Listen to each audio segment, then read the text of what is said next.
በዓለም ላይ ሁለት አይነት ሰዎች አሉ። አንደኛው ቡድን ችሎታና እውቀት ተፈጥሯዊ ስጦታ ብቻ ነው ብሎ የሚያምን ነው። እነዚህ ሰዎች ውድቀትን እንደ ፍጻሜ ያዩታል። ድካም፣ ጥረት፣ መማርና ችሎታን ማዳበር በእነርሱ ዘንድ ቦታ የላቸውም። ስኬትም ሆነ ውድቀት ተፈጥሯዊ እንጂ የአንድ ሰው የልፋትና የውጣ ውረድ ውጤት አይደለም ብለው ያምናሉ። ሁለተኛው ደግሞ ውድቀትን እንደ ትምህርት፣ ድካምን ደግሞ እንደ እድገት ደረጃ የሚያዩ ናቸው። በዓለም ላይ ያሉ ታላላቅ ቢሊዮነሮችና ዝነኛ ሰዎች ታሪክና ምስክርነት እንደሚያስረዳው ስኬት የሚመጣው ከብዙ ውድቀትና መነሳት እንዲሁም እልህ አስጨራሽ ከሆነ የህይወት ተጋድሎ በኋላ ነው። ዛሬ የምነግራችሁ ስለ ብልጠት ወይም ስለ እድል አይደለም። ዛሬ የምነግራችሁ ህይወትን ሙሉ ለሙሉ ስለሚቀይረው ግሮዝ ማይንድሴት ወይም የእድገት አስተሳሰብ ጥበብ ነው። ዛሬ የሚገኙበት ቦታ ነገ የሚደርሱበትን ቦታ አይወስነውም። ከዛሬ ጀምራችሁ የምታደርጉት የለውጥ እንቅስቃሴ እንጂ። በውስጣችሁ ያለውን ግዙፍ ኃይል ለመቀስቀስ ተዘጋጅታችኋል? ከሆነን ጀምር። ሰላም ጤና ይስጥልን የልህቀት ቤተሰቦች፣ እንኳን ወደ ልህቀት ፖድካስት ልዩ ፕሮግራም በሰላም መጣችሁ። ብዙዎቻችን እኔ ለዚህ አልተፈጠርኩም፣ ይህን ለማድረግ ችሎታው የለኝም ወይም ጊዜው አልፏል እያልን ራሳችንን በምዕናባዊ እስር ቤት ውስጥ እናስራለን። ይህ ፊክስድ ማይንድሴት ወይም የማይለወጥ የአስተሳሰብ ጥበብ ይባላል። ዛሬ ግን ይህን ሰንሰለት እንበጥሳለን። ግሮዝ ማይንድሴት ምንድን ነው? እንዴትስ ነው ማዳበር የምንችለው? እስከ ፕሮግራሙ መጨረሻ ድረስ አብራችሁን ከቆያችሁ አስተሳሰባችሁን የምትቀይሩበትን 3 ወርቃማ ቁልፎች እሰጣችኋለሁ። ወደ እነዚህ ከመሄዳችን በፊት የሁለቱን ልዩነት እንይ እስኪ። የማይለወጥ ማይንድሴት እና የእድገት አስተሳሰብ ጥበብን። ዶክተር ካሮል ዲዌክ የተባሉ ሳይንቲስት እንደገለጹት ስኬታማ በሆኑና ባልሆኑ ሰዎች መካከል ያለው ልዩነት አእምሯቸው ሳይሆን ስለ አእምሯቸው ያላቸው አመለካከት ነው ይላል። እስኪ የመጀመሪያውን እንይ። የማይለወጥ አስተሳሰብ ወይም ፊክስድ ማይንድሴት ውድቀትን እንደ መሸነፍ ያያል። ተግዳሮቶችን ይሸሻል። የሌሎችን ስኬት እንደ ስጋት ያያል። አንዴ ከወደቀ ሌላ ሁለተኛ እድል የለም በማለት የነገን ብሩህ ተስፋ ያጨልማል። ሁለተኛው የእድገት አስተሳሰብ ወይም ግሮዝ ማይንድሴት ነው። ውድቀትን እንደ መረጃ ያያል። ተግዳሮቶችን ለመማር ይጠቀምባቸዋል። እስካሁን አላደረኩትም እንጂ አልችልም አይልም።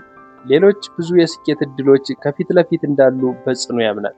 አስታውሱ፣ ማይክል ጆርዳን ከ9000 በላይ ኳሶችን ስቶ ነበር። 300 የሚሆኑ ጨዋታዎችን ተሸንፏል። 26 ጊዜ ጨዋታውን ያሸንፋል ተብሎ ተስፋ ተጥሎበት ሳያገባ ቀርቷል። እርሱ ግን እንዲህ ይላል፣ በህይወቴ ደጋግሜ ስለተሸነፍኩ ነው ስኬታማ የሆንኩት በማለት ስኬት የግሮዝ ማይንድሴት ውጤት መሆኑን ይገልጻል።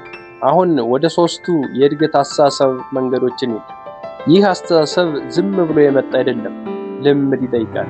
ልምምዱን ደግሞ ይህን ቪዲዮ በሰማችሁበት ቅጽበት ጀምሩት። አንደኛ፣ ገና ዘ ፓወር ኦፍ የት የሚለውን ቃል ተጠቀሙ። አንድን ነገር ማሳካት ሲያቅታችሁ አልችልም አትበሉ፣ ይልቅስ ገና አላሳካሁትም በሉ። ይቺ ገና የምትል ቃል ለአእምሯችሁ ለወደፊት ተስፋና መንገድ ትከፍታለች። ይህ የሚሆነው ግን በጠንካራ ሙከራ ውስጥ ነው።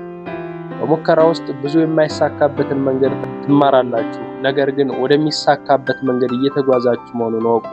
ሁለተኛው፣ ሂደቱን ውደዱ። ኢምብራንስ ዘ ፕሮሰስ። ውጤቱ ላይ ብቻ አታተኩሩ። በምትለፉበት፣ በምትሞክሩበትና በምትደክሙበት ሂደት ደስ ይበላችሁ። ህመም ማለት እድገት ማለት ነው። አንድ ትልቅና የምወደው አባባል አለ። There is no change without challenge።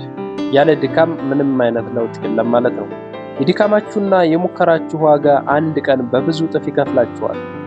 ከፍታው ላይ ስትደርሱ ያለፋችሁበትን የድካም መንገድ ታመሰግናላችሁ። ወደ 3ኛውና በጣም ጠቃሚ ወደ ሆነው መንገድ እንሂድ። ትችትን ወይም ሪፕሮች እንደ ነዳጅ ተጠቀሙበት። ሰዎች ሲተቿችሁ አይጎዷችሁም። ይልቅስ ከትችቱ ውስጥ የሚጠቅመውን ለይታችሁ ውሰዱና ለበለጠ ስኬት እንደ ግብዓት ተጠቀሙበት። ወዳጄ፣ አንተ ከምታስበው በላይ ትልቅ ነህ።